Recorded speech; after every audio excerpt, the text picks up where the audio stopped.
Hi, everyone. Thanks for taking the time to join us today for our Ask the Experts panel on why Microsoft's going all in on game development with Azure. As I'm sure you all know, games are overwhelmingly online experiences these days, even if the services they use are only for analytics to help tune updates and future titles. But many top games are going far deeper with their services, and that's what we're here to talk about today. So I'm Brendan Vanis, the head of developer success for the gaming vertical, and I'll be hosting today's session.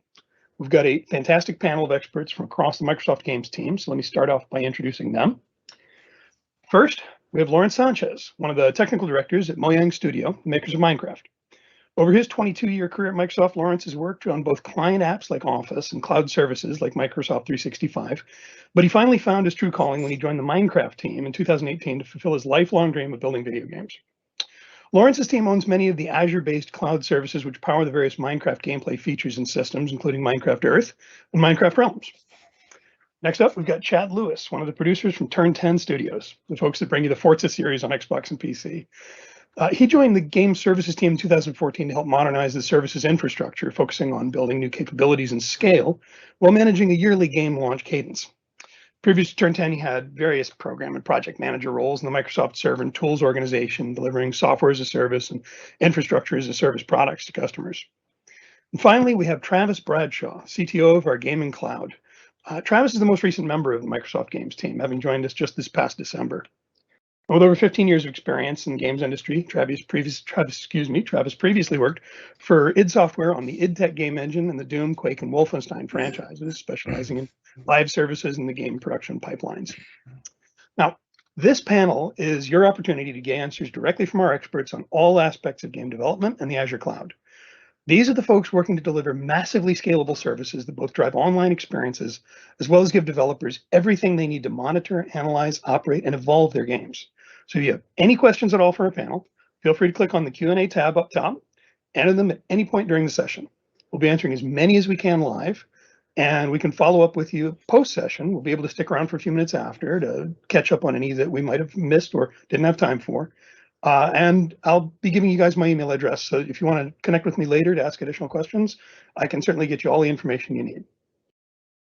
Okay, so to kick things off, let's go with something for everybody. Like with many industries, game creators are looking at their games through the lens of cloud native development. Okay, things like using microservices, continuous delivery, containers, live ops, everything in that space. So how is this technology, the cloud, change the way you feel games are being developed? So Chad, do you want to start us off? Yeah, you bet. Thanks, Brendan. Appreciate the chance to talk with everybody today. Yeah, so boy, there's a lot of things we could talk about in this particular topic, but maybe I'll just highlight a couple of things that stand out for me. For us on the game services team, the most important part is to unblock the development team, the client development team, keep them focused on making a great game, finding the fun, shipping on time. And so for us, it's really on the services team, it's about the flexibility that cloud native provides us. And one of the areas we get that kind of flexibility is in-game tweakables. With live ops today, everybody wants to be able to make changes to the game along the way, but also once it goes live. The fact that we can, as a services team, provide tweakable storage that is very simple to use. We don't have to worry about the scale of that infrastructure, and we can really unblock the development team super early in the process to just default to putting the things you think you want to tweak about the game into the cloud, and do that by default without worrying too much. Just gives us a lot more flexibility right off the jump. I'd say another area that's important to us is the fact that with cloud-based microservices, it allows us to kind of automatically accrue benefit to our next game from the game services we're putting together today. So, for example, for Forza, our leaderboard service is a shared microservice. It's the kind of thing that that's gonna show up. It's kind of service endpoint that's gonna show up in any of our games.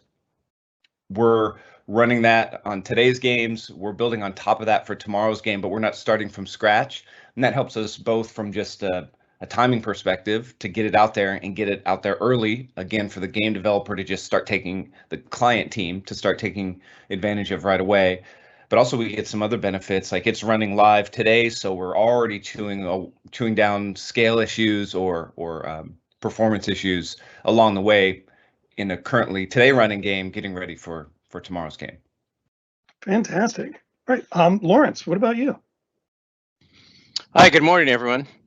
So I think for me, so my first kind of gig on the Minecraft team, my team owned the services that powered Minecraft Earth. So for those of you not familiar with Earth, it's a new title in the Minecraft kind of franchise that it was a little different.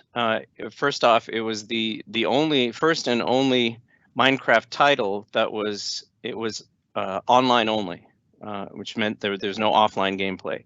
So to play Minecraft Earth, you had to log in using your XBL credentials, and from that point forward, all gameplay was online. So if you lost your connection, the game would log you out. And what that did was it enabled us to sort of build features that would only be possible when powered by the cloud, and in this case, Azure services that we've built. So Minecraft Earth had two primary game modes. One, and this was really cool, and something we were really excited about, was AR building. So you could, using your mobile phone, you could build Minecraft worlds in AR space. That was really fun.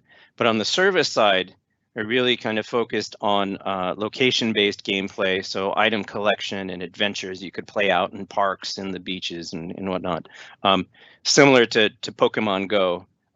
And that second gameplay mode, that kind of geolocation-based gameplay, was all of that heavy lifting was done on the service side. And if you logged in with your phone, it would take your current geolocation, and then it would show a Minecraft themed map, kind of representation of where you were in the real world. All of that data, the map data and the items we placed in locations, and whether or not there was an adventure nearby in a park or on your street, all of that was, obviously very kind of server side intensive. The mapping, for example, was powered by Bing Maps, and none of that would have been possible in an offline mode because they're just the sheer amount of data that we'd have to crunch. So Azure and cloud services really powered the heart and the soul of Minecraft Earth. And then the key part was, because of the games, because of the in-game economy in Minecraft Earth, we had to ensure that there was no cheating and there was no kind of funny business happening. And that made that the requirement that all transactions in the game, down to item collection, had to be server authoritative, and that could only be done powered by the cloud. So that was kind of the key difference in a cloud-based game versus the traditional kind of offline mode.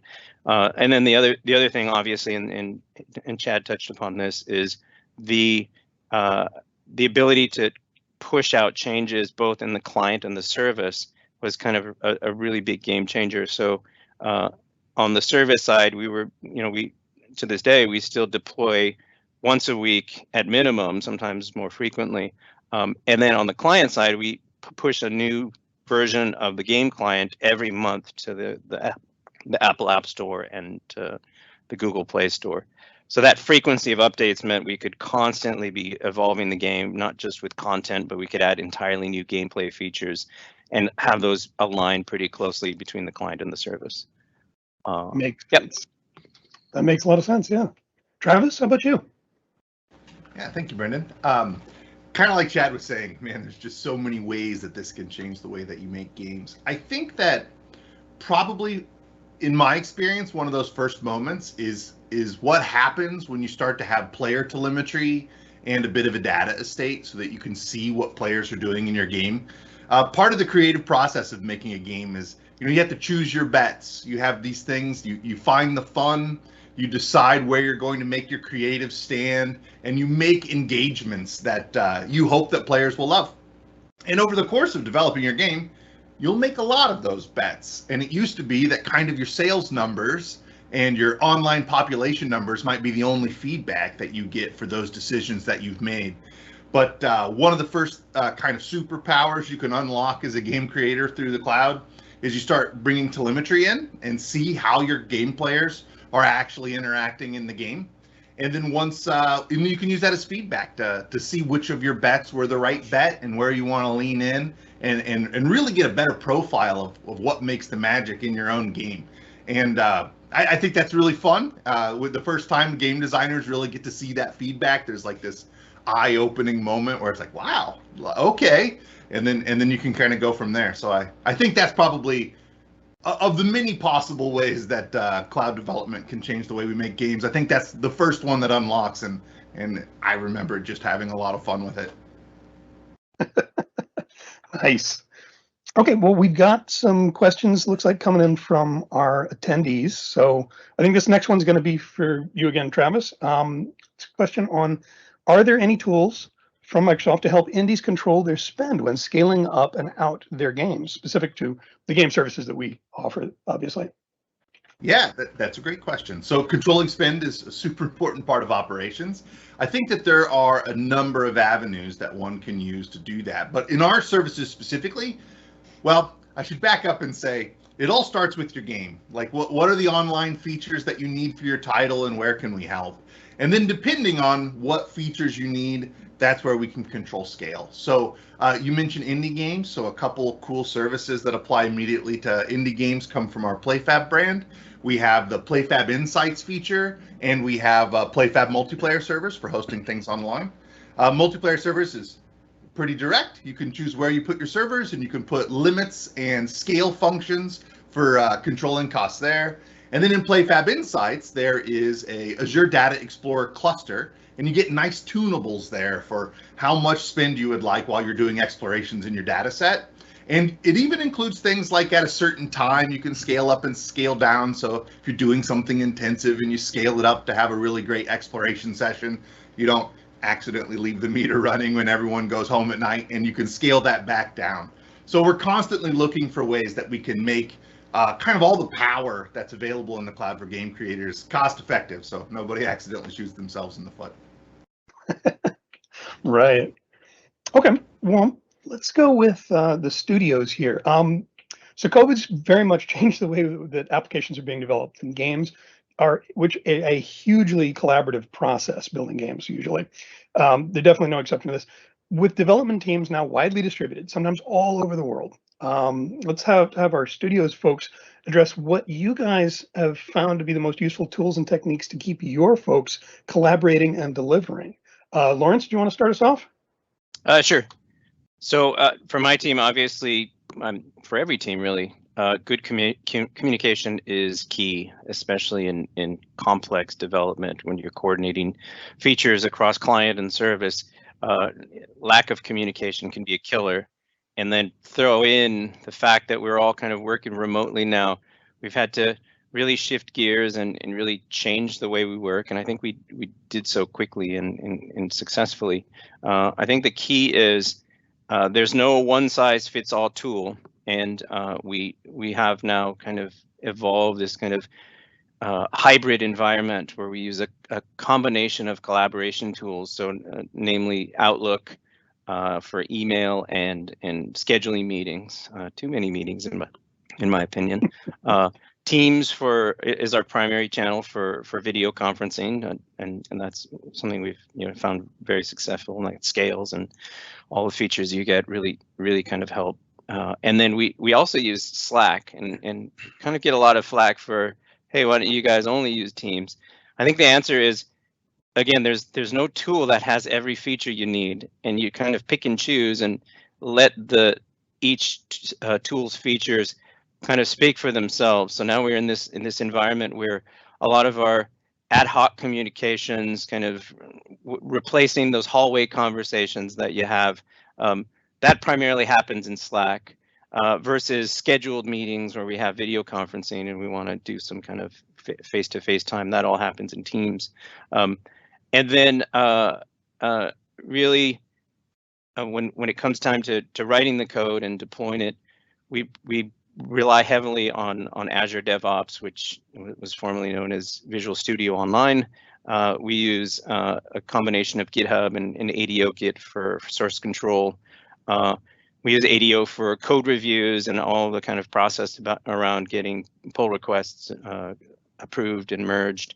And then we use ADO's deployment and release pipelines for automated deployments in every environment. So that includes, development, pre-production, and production.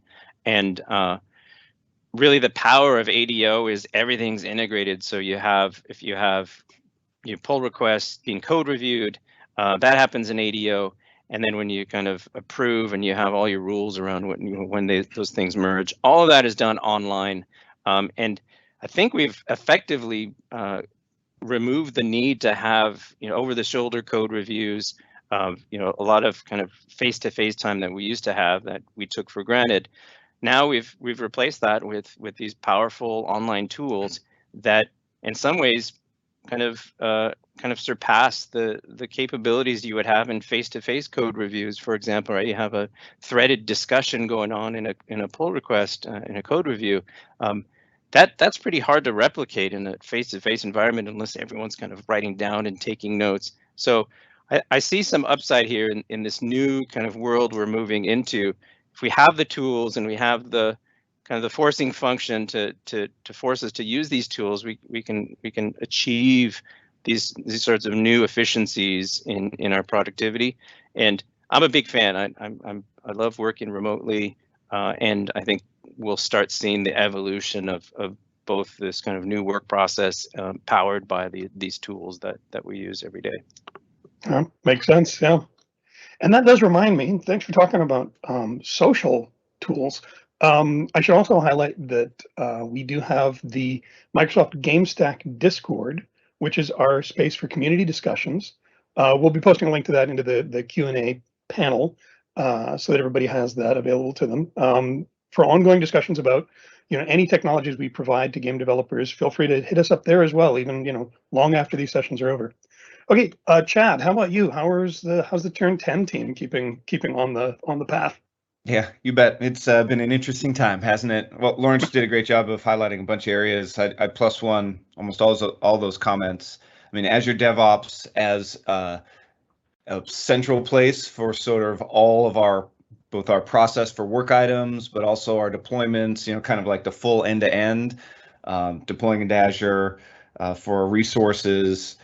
I mean, I'm not sure we could have stayed productive without that kind of comprehensive ability to do that and to do that online. And one of the things that's interesting, it's really highlighted some empathy for me, is that we do a lot of interaction with folks internationally on a pretty regular basis. We've got some, on my specific team, some VT members that are in the UK. And so one of the things leaning in with teams for these discussions is our daily discussions is it's been real democratization of these interactions. We used to get into a conference room and then have a few folks, kind of on the big screen at the end of the room through a little camera, really hard to interact. And so the fact that we're kind of everybody's one-to-one on a camera and a mic, we just really leaned into that, making sure that everyone gets heard. And it's been fun to get to know those people in a different way, frankly, on a daily basis. And then because we've got folks all over the planet to be able to talk through that stuff together, and then everyone's got the exact same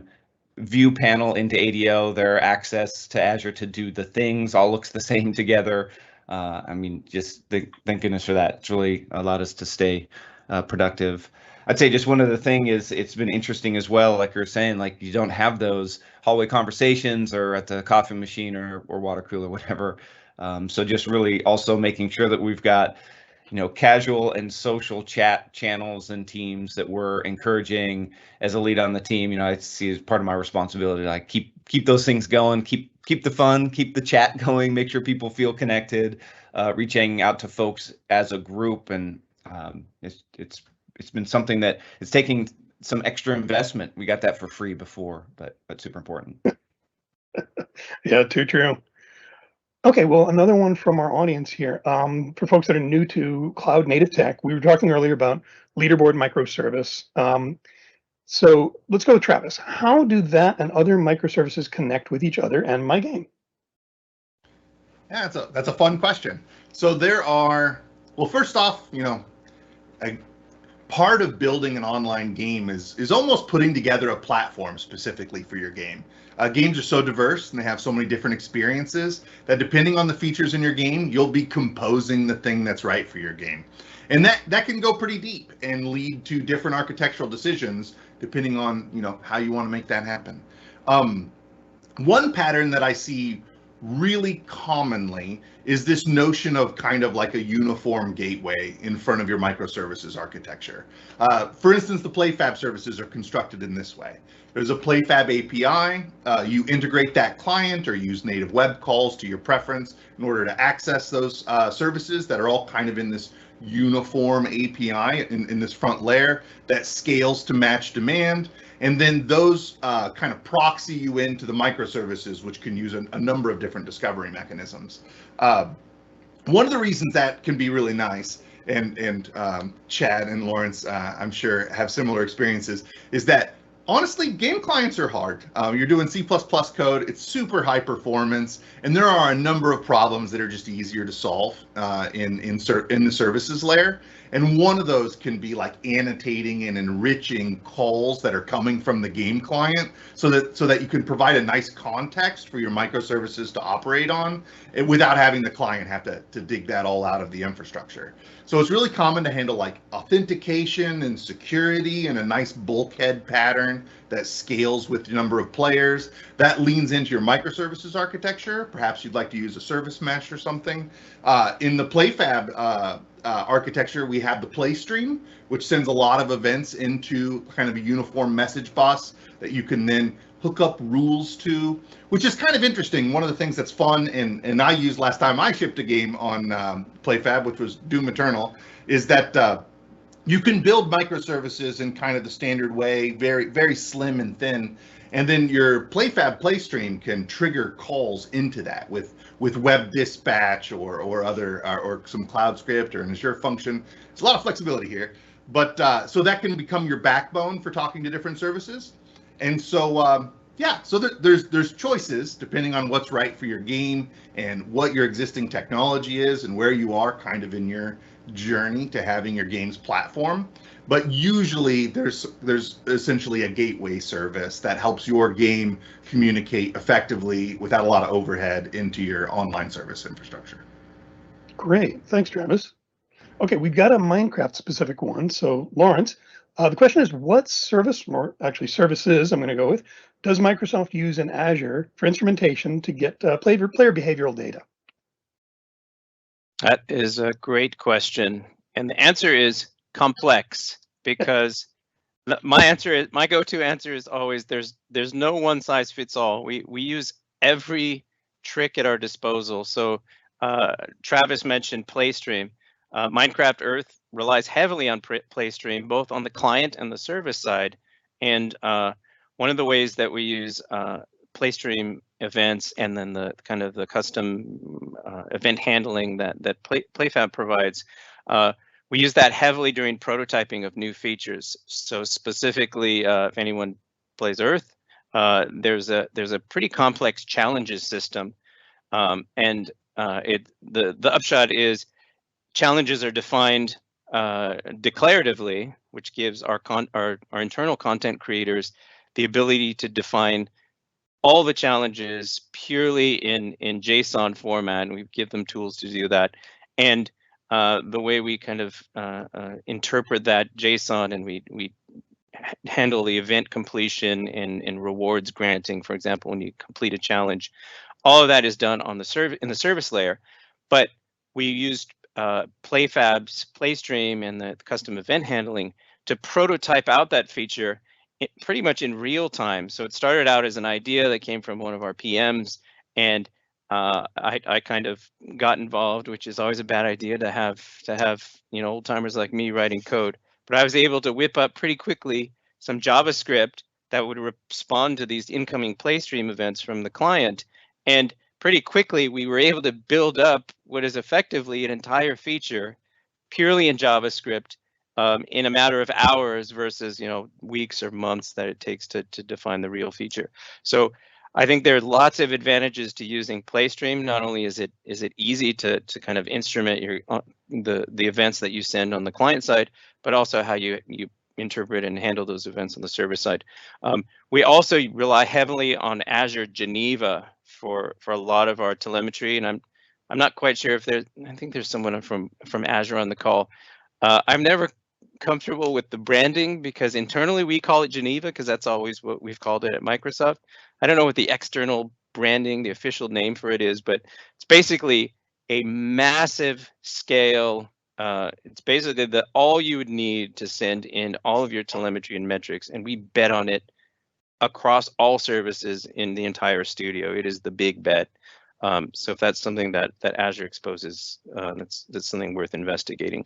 But we use it for everything from service telemetry and perf counters to player data. Basically anything that can be logged and instrumented, we do so through Geneva because it's just a super scalable pipeline.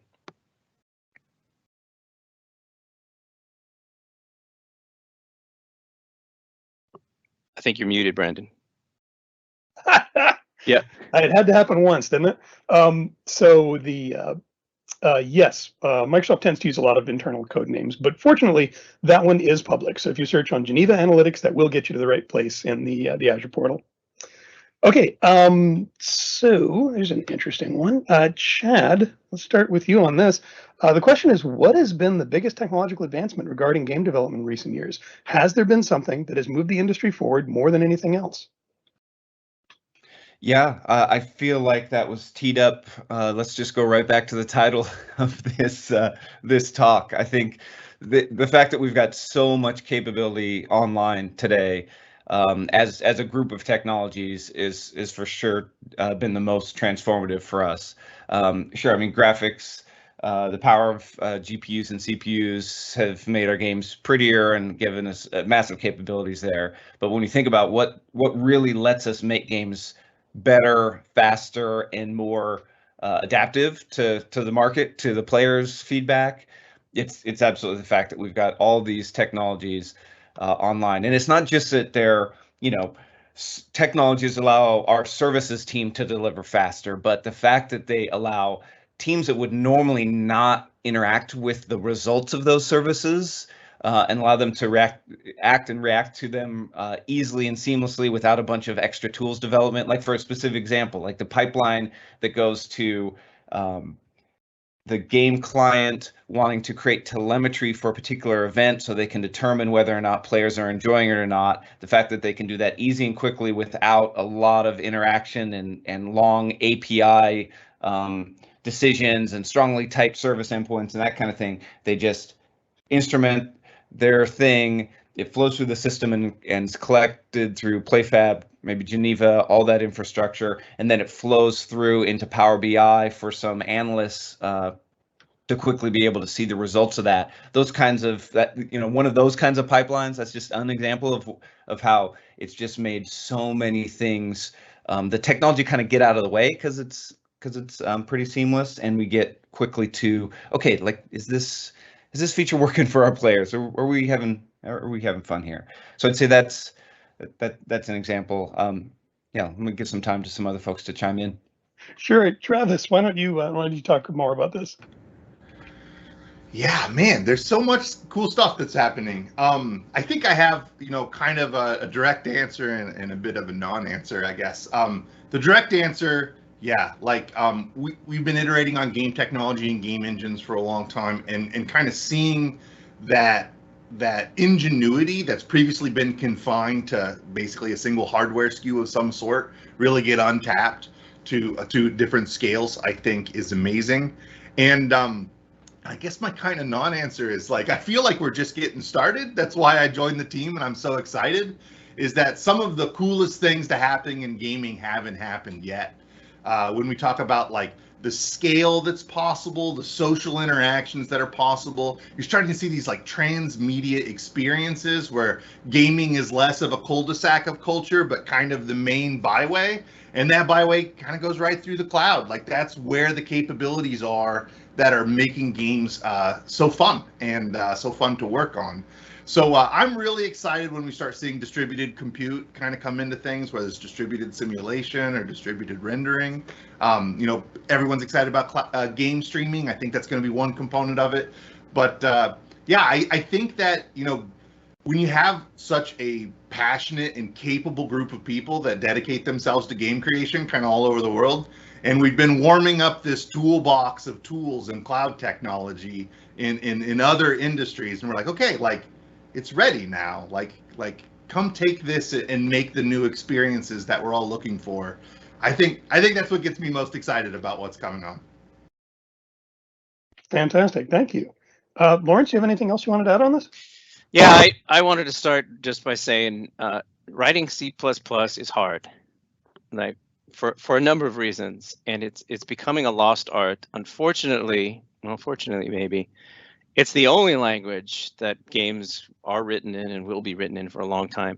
So I think with the advent of cloud services, I think now we can see this sort of specialization happen where the devs who write C++ game engines, you know, really kind of get the heart of the gameplay and then the graphics and all of the kind of down to the metal technologies. I think you can have them focus on what they're best at in the tool and C++, writing code in C++, and make those clients very specialized and dumb. And then you can couple that with the power of game services, and then you can add new features ongoing that augment and kind of work together with these game clients, rather than requiring and taking away from that specialization and kind of muddying the water and having game engine developers working on marketplace or purchasing. It just seems like a waste of their talents when that all can be handled, all of that, the logic and all of that processing can be handled on the service side. So I think that's my clumsy way of saying that in a world where both technologies exist, you have C++, you have, you know, cloud-based, you know, services. I think you can use the technologies as they were intended, right? Fast rendering in C++ and all of the kind of high-level game logic, and maybe even build the menu screens and UI and all the stuff that game developers hate doing. You can offload that all into the service side and then just feed it down to the client. I think that's going to be kind of the next big wave. You heard it here first. Makes sense. Travis, I think you got one more point on this, don't you? Yeah, you know, I love that. This is a fun panel. It's always fun to get together with other gaming veterans.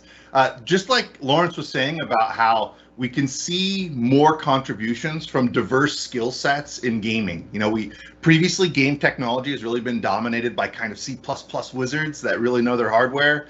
Now we're bringing in skills all across web development and cloud development that can also contribute to these experiences.